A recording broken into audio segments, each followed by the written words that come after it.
नमस्कार मित्रों, मैं Ajay Singh orator groups Hindi online classes में आपका स्वागत करता हूं। प्रिय मित्रों, आज का हमारा शीर्षक है यूपी बोर्ड इंटरमीडिएट अनिवार्य संस्कृत द्वितीय पाठ आत्मज्ञ एवं सर्वज्ञ, अर्थात आत्मज्ञानी ही सर्वज्ञ होता है। मित्रों, इस पाठ में ऋषि याज्ञवल्क्य और उनकी धर्मपत्नी मैत्री के बीच में बच्चों कैसे वार्तालाप हो रहे हैं? दर्शन शास्त्र के, अर्थात जो जीवन की सच्चाई है ऋषि याज्ञवल्क्य अपनी धर्मपत्नी मैत्री को उससे अवगत करा रहे हैं। देखते हैं मित्रों, पहला गद्यांश, संस्कृत गद्यांश। याज्ञवल्क्यो मैत्री मुवाच मैत्रेयी उदस्यान अहम अस्मात् स्थानादस्म। याज्ञवल्क्य, ऋषि याज्ञवल्क्य अपनी धर्म पत्नी मैत्रेयी से कहते हैं, मैत्रेयी उदस्यान अहम अस्मात् स्थानादस्मि, मैं इस स्थान से ऊपर जाने वाला हूँ।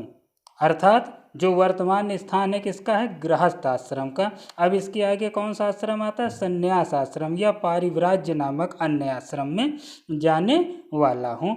अर्थात बच्चों, यहाँ पर ऋषि याज्ञवल्क्य मैत्रेयी से कहते हैं कि मैं इस स्थान अर्थात गृहस्थ आश्रम से ऊपर पारिव्राज्य आश्रम अर्थात संन्यास आश्रम में जाने वाला हूँ। ततस्ते अन्या कात्यायन्या विच्छेदम करवाण इति, अतः इसलिए मैं तुम्हारी संपत्ति का अपनी दूसरी पत्नी कात्यायन्या से विच्छेद करवाना चाहता हूँ या बंटवारा करना चाहता हूँ। मैत्रेयी उवाच, मैत्रेयी ने कहा, यदीयं सर्वा पृथ्वी वित्तेन पूर्णा स्यात् तत् किं तेन अहम अमृता स्यामिति। क्योंकि बच्चों मैत्रेयी भी क्या थी? बहुत ही ज़्यादा ज्ञानी थी। तुरंत प्रत्युत्तर दिया अपने पति के शब्दों को सुन करके कि यदि सारी पृथ्वी धन से परिपूर्ण हो जाए। क्या कहा? यदि हम सर्वा पृथ्वी वित्तेन पूर्णा, कि यदि सारी पृथ्वी धन से पूर्ण हो जाए, तत् किम तेन अहम अमृता स्यामिति, तो क्या मैं अमर हो जाऊंगी? अर्थात यदि पूरी धरती पर संपत्ति ही संपत्ति हो जाए तो क्या इसमें रहने वाला जो जीव है वो अमर हो जाएगा? यहाँ पर कहने का अर्थ क्या था कि यह संपत्ति मेरे लिए कोई मायने नहीं रखती है। याज्ञवल्क्य उवाच, क्या कहा है ऋषि याज्ञवल्क्य ने? नेति, नहीं, यानी पूरी संपत्ति यदि पूरे संपूर्ण पृथ्वी धन से परिपूर्ण हो जाए तब भी कोई अमर नहीं हो सकता है। आगे देखते हैं बच्चों, यथैव उपकरण वाताम जीवनम तथैव ते जीवनम स्यात्। क्या कहा ऋषि याज्ञवल्क्य ने आगे कि यथा एव उपकरण वाताम, जैसा ही साधन संपन्न या धनवानों का। देखिए बच्चों, आप अमर तो नहीं हो जाएंगे यदि पूरी संपूर्ण पृथ्वी धन से भर जाए, लेकिन फिर भी आपका जीवन यापन कैसा हो जाएगा? जैसा साधन संपन्न या धनवानों का होता है। यानी यथा एव उपकरण वताम का मतलब जैसा ही साधन संपन्न या धनवानों का जीवन होता है, तथैव ते जीवनम स्यात्, वैसा ही जीवन तुम्हारा भी हो जाएगा।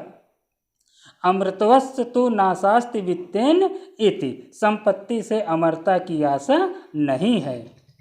सा मैत्री उवाच, फिर आगे मैत्री ने फिर कहा, ये नाहम नामृता श्याम किमः तेन कुर्याम। क्या कहा आगे कि यदि मैं अमर नहीं हो रही हूँ, मैं जिससे अमर न हो सकी उसका मैं क्या करूँगी? जिस चीज़ से मैं अमर नहीं हो सकती मुझे उसका बिल्कुल लालच नहीं है।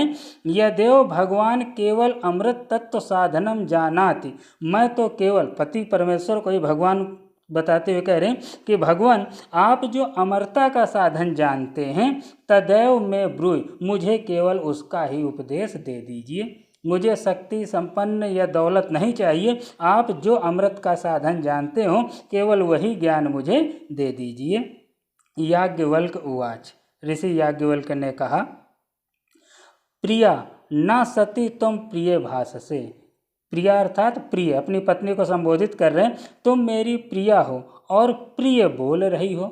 हमेशा संभव नहीं होता है कि जो बोला जाए वो सदैव प्रिय ही हो, लेकिन यहाँ पर ऋषि कह रहे हैं कि तुम मेरी प्रिय हो और प्रिय बोल रही हो।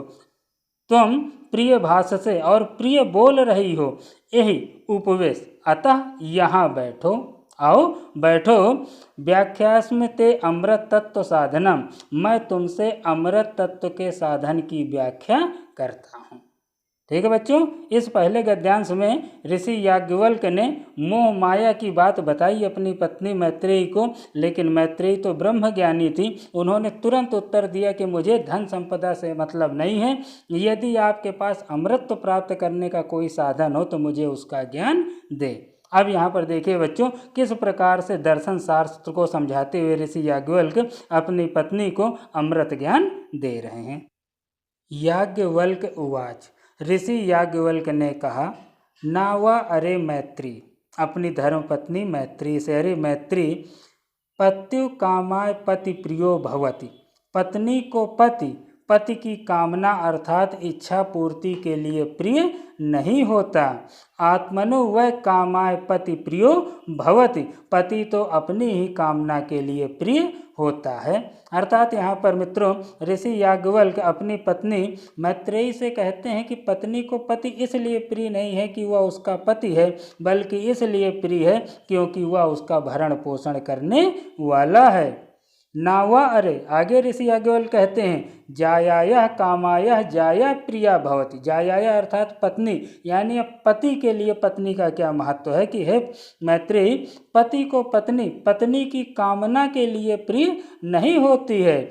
आत्मनस्तु वै कामाया जाया प्रिय भवति, वरन अपनी कामना के लिए पत्नी प्रिय होती है। क्यों? क्योंकि पत्नी ही उसके वंश को आगे बढ़ाने के लिए पुत्र रत्न को प्रदान करने वाली होती है या परिवार के कार्यों में हाथ बटाने वाली होती है, इसलिए पति को पत्नी से प्रेम होता है। आगे देखिए, नावा अरे पुत्रस्य वित्तस्य च कामाय पुत्रो वित्रम व प्रियम भवति। यहाँ तो पति और पत्नी की बात हो गई। अब आगे कहते हैं कि हे मैत्रेयी, पुत्र एवं धन की कामना के लिए पुत्र एवं धन प्रिय नहीं होते। आत्मनस्तु वै कामाय पुत्रो वित्रम व प्रियम भवति, वरन अपनी ही कामना के लिए पुत्र एवं धन प्रिय होते हैं। क्योंकि पुत्र ही सिर्फ इसलिए प्रिय नहीं कि हमारा पुत्र है, बल्कि इसलिए प्रिय है कि जब हम इस संसार को छोड़ करके जाएंगे तो वह पुत्र हमारी अंत्येष्टि करके इस लोक से उस लोक हमको भेजेगा। आगे देखिए, नावा अरे सर्वस्य कामाय सर्वम प्रियम भवति, आत्मनस्तु वै कामाय सर्वम प्रियम भवति। इस एक पंक्ति में ऋषि याज्ञवल्क्य ने मैत्रेयी को जीवन का दर्शनार्थ समझाया। क्या कहा? सबकी कामना के लिए सब प्रिय नहीं होते, सब अपनी ही कामना के लिए प्रिय होते हैं। सर्वस्य कामाय सर्वम प्रियम भवति, सबकी कामना के लिए सब प्रिय नहीं होते। आत्मनस्तु वै कामाय सर्वम प्रियम, अपने लिए कहा जाए सब प्रिय नहीं होते, जबकि सब अपनी ही कामना के लिए प्रिय होते हैं। तस्माद आत्मा व अरे मैत्री, अंतिम पंक्ति के माध्यम से ऋषि याज्ञवल्क्य पूरे जीवन का दर्शनार्थ किस प्रकार से समझा रहे हैं कि इसलिए हे मैत्री, तस्माद आत्मा व अरे मैत्री, आत्मा ही देखने योग्य है, द्रष्टव्य, दर्शनार्थ, श्रोतव्य, मंतव्य, निधिध्यासितस्व। क्या क्या आत्मा के लिए है यहाँ पर? आत्मा ही देखने योग्य है, आत्मा ही दर्शनार्थ है, आत्मा ही सुनने योग्य है, आत्मा ही मनन करने योग्य है तथा आत्मा ही ध्यान करने योग्य है। आत्मनः खलु दर्शनेन इदम सर्वम विदितम भवति, आत्मदर्शन से अवश्य ही यह सब ज्ञान प्राप्त होता है। प्रिय मित्रों, द्वितीय पाठ आत्मज्ञ एवं सर्वज्ञ का अनुवाद ये है। वीडियो पसंद आया हो तो लाइक ज़रूर करें और हमारा चैनल यदि आपको पसंद हो तो सब्सक्राइब अवश्य करें।